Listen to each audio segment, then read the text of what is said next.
Right, guys, Gangrene UK live here with episode 7, our final recap on the 2021 Jets draft class. And we're going to start with the next pick on our list, which was Hamza Nasruddin, who is down as a safety on his draft card. Apparently, we are going to move him to linebacker, safety hybrid, a little bit of Mosley mixed in with Jamal Adams and a bit extra. Guys, how are we feeling about this one? Excited. I love when Kane says excited because his picture freezes and then pops back on. Sorry, boys. So yeah, what are we thinking? We're excited. Very excited. About him? What can we tell people about him? Well, he ran a 4.544. He spent 4 years at FSU and made 234 tackles, of which 140 were solo. Had 9 pass deflections, 1 sack, 3 fumbles, 4 interceptions, and gained 106 yards and 1 TD on defense. Already there in his college career, he has more stats than half our defense from last year. I think it's safe to say that if you were looking at the draft and looking where he ended up going, this is a pick you've got to grade at like an A, an A plus. This kid, if he hadn't torn his ACL, would have been talking first day, maybe start of second. But I think he'd have been very close to a first round pick had he not torn his ACL. This is a great pick. One of the things I've put down is there are injury concerns associated with James Nasruddin, sorry, but he has a tackle radius of a Boeing 737, athleticism and ability against the run to be a huge difference maker. He needs to improve his technicality in coverage, but I think he'll probably play world linebacker, to be honest. With that speed, with that size, that weight, the tackle radius that's just stupid. There's nowhere on the field this kid can't get to hit somebody. If you put him in at will linebacker and say, yeah, cover that tight end, no problem. Hit that running back, no problem. Rush the quarterback, no problem. Everything's an option. He can stand 10 yards off the line and still be able to touch the quarterback. So yeah, he's nutty. He's brilliant pick at this point. Yeah, I like the fact that he's been active pretty much all through college till that injury. Yeah, but he looks strong coming back. Hugely. I mean, it's not very often you can turn around and say a player got injured and came back better. But I think it's kind of brought a different dynamic to his game where he was very one-dimensional before, where now he's got a little bit more control of movement, where I think it could almost be said that he used to be a bit reckless. Yeah, he used to get caught out of position. Yeah. But I think great pick. I think his highlight reel is intense, and it's gonna be nice to move in to linebacker. Yeah, especially when you think about it, we have got Mosley for 2 more years. Whether we keep him, but learning off Mosley, when the one thing he needs to kind of focus on is his reading of the game and where he needs to be. Yeah, I mean, it can only go well. And as a will linebacker, he offers you great versatility. Okay, he's a bit undersized, but there's linebackers in the NFL now playing around 220 anyway. So 220 is not going to be horrific for him to play at. He might put on a freshman 20 anyway. It wouldn't surprise me to see him come in at about 230, possibly 235 maybe. He's got a little bit of speed that he can afford to lose by putting on the weight. Yeah, if he stays around 4.5, 40, if he stays around that with 10, 15 pounds more muscle, that's incredible speed for a linebacker.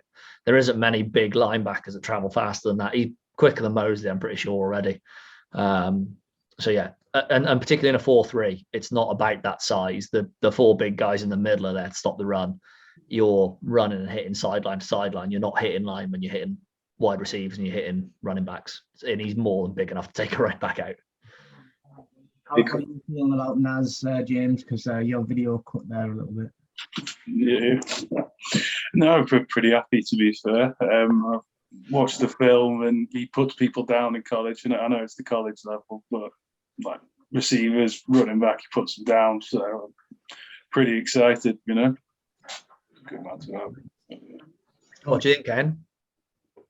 I was going to say, like in college, he covered tight ends really well, and in our division, when we just fucking got Delaney Walker, Hunter Henry, who else? I can't remember who else it was. Gesicki at Miami. And someone else at Miami as well, wasn't it? Did they take Pitt? No, they didn't. They hit Waddle, didn't they? Pitt went 4. Yeah, tight ends. They've got some good tight ends. We've got a few tight ends in our division now. Yeah. It just feels like for the last decade we've just been fighting tight ends. Yeah, well, he'll help a lot. He will. Absolutely. So with the next pick, we picked up Brandon Eccles, cornerback, and believe it or not, guys, guess what? We're keeping him as a cornerback. Wow. I mean, it kind of bucks the trend a little bit. He's 5'11", 178, and he runs a 4.28 40. This guy is rapid. I mean, I want to see him race Tyreek Hill. So, how do you feel about this one? Like, obviously, like we've said on multiple picks now, these are late round picks. We're not going to be screaming home about them. But when you look at the history of late round picks, they have more longevity than top round picks. They stick around a bit longer. They contribute a little bit. So what we thinking, James? We'll go with you first. Yeah. Can't say I watched him too much in college, man, to be honest. Well, I'm just happy with the pick, man. His highlights are good. He's around the ball. I think, we definitely we need defensive players, especially corners and stuff. So, yeah, happy with the pick, man. Where are you sitting on it, Kane? I know he likes contact, so he tackles very well. He's got good play speed, good open field tackling, reacts well and reads routes really well. He lacks strength a little bit, but it's a cornerback at least. I wanted a cornerback at fucking the second pick, so it's nice to get a cornerback anyway. And he's fast, so it's exciting. Super fast. Yeah. But, I mean, when you watch his highlights, that speed translates into his play as well. Yeah. Like 40, they're rapid, but then when they're covering down or they're chasing, they're not quite as fast. Mm-hmm. This guy looks legit. How you feeling on all this? Because we filled this kind of like backfield really well now, I think. So I'm going to be completely honest. What I'm going to say about this pick is very similar to what I'm going to say about the next pick as well. You're in the 6th round. You've got an elite level athlete that, hasn't really produced in college particularly, hasn't done huge amounts, but you're taking a guy that's got unbelievable athleticism. If he develops, great. If he doesn't, it's a late round pick that's gone. But at least they're getting guys that offer upside. He offers brilliant speed, jump, both vertical and ball jump are great. His 3 cone speed's fantastic. If he doesn't play a snap for us, it's not the end of the world. At least they're taking the right kind of guys late on. This isn't boring picks late on. They're going for athletes that are exciting and have got upside. Yeah, scored really highly on like academic side as well. So he's an intelligent guy. Looking at him over minis and the way he's reacting to routes when he's doing tracking and stuff, he's rapid. Like he turns when you see a wide receiver turn, and when we talk about breaking ankles, these ankles ain't getting broke. I mean, I'm not saying he's not going to cause a flag. He's a bit grabby, but I think it's a great addition for that exact reason what you said. It's this guy's an athlete. Yeah. Or if the coaches can coach him, Wow. That's what it is, isn't it? Wow. It's the type of player you want to take a risk on. You want to take a risk on an athlete. If you take a risk on a guy that's slow or that's been hurt, he's only ever going to be slow or he's only ever going to be hurt. Taking a risk on a guy that's been healthy, that's got unbelievable athleticism, can only go one way, really. Right. So then, when we talk about like big and slow, we have to go on to a DT. With the next pick, the Jets select Jonathan Marshall. The only thing is, I don't really think this guy's slow. It's not. He's 6'3", 317, and runs a 4.8 140, which is that's about 0.02 of a second faster than Tom Brady ran his. That's only a bit better than Jamie and Sherwood, who's a snake. Yeah. So I must admit, when this pick come in and when we were discussing doing these reviews, this is one of the players I actually went back and looked at because there was a few defensive tackles that I was quite keen on. There was a couple of edge players that I was quite keen on. And I was a bit surprised to see us pick up someone this late, and particularly at DT, we've got quite a bit of depth there anyway. But when you go back and review this guy and look at him, you've just mentioned his 40 time. He's one of the most explosive DTs in the entire draft. His first step and everything is serious. The technical side of it is the problem. His technique doesn't really exist. He's got by on his pure athleticism. But we took a swing for the fences with a defensive tackle from Alabama early in a draft a couple of years ago because he had one really good year with freak athleticism. And let's be honest, Q hasn't been bad. You know, it's a similar situation, but with a lot more raw player. He's going to need a lot more coaching. There's a big difference in Q and him. It's just a comparison, but the athleticism side of it, it's there. He's got the speed, he's got the power. He just needs someone to teach him technique. And Salah and his defensive coaching team will have great fun teaching this guy and coaching him up. Yeah, I think with the way, like, comparing to Q, there's a really, really good way to do it. But Q was coming in, and the only person he had to teach him anything was Leonard Williams for half a season. Yep. We've got Marshall coming in now, and he's got Q, he's got Rankins, he's got some legit players who've been around for a few years who can really show him how to get those hands up, how to take advantage of that quick first step. Yeah. I'm sure enough the ends as well. Like, you got the ends, the same techniques, aren't they? Like, yeah, very similar. And his speed, he could play it if he wanted to. Forward at once. Like that, some O lines are going to get destroyed. They're not used to such speed. He'll definitely. I think you'll see Marshall on the field this year. So I really like our defensive line generally already.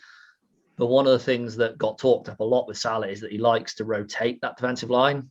Yeah. And now, if you think to yourself, okay, you've got really, really nice front four. Your front four starting is probably going to be Franklin Myers, Rankins, Q, and Lawson. And then you go, okay, that's really good. So let's then plug in Curry. Let's put in Nathan Shepherd. Then let's put in Fatukasi. Then you put in Zuniga on the other side. Okay, you've got a great second four now.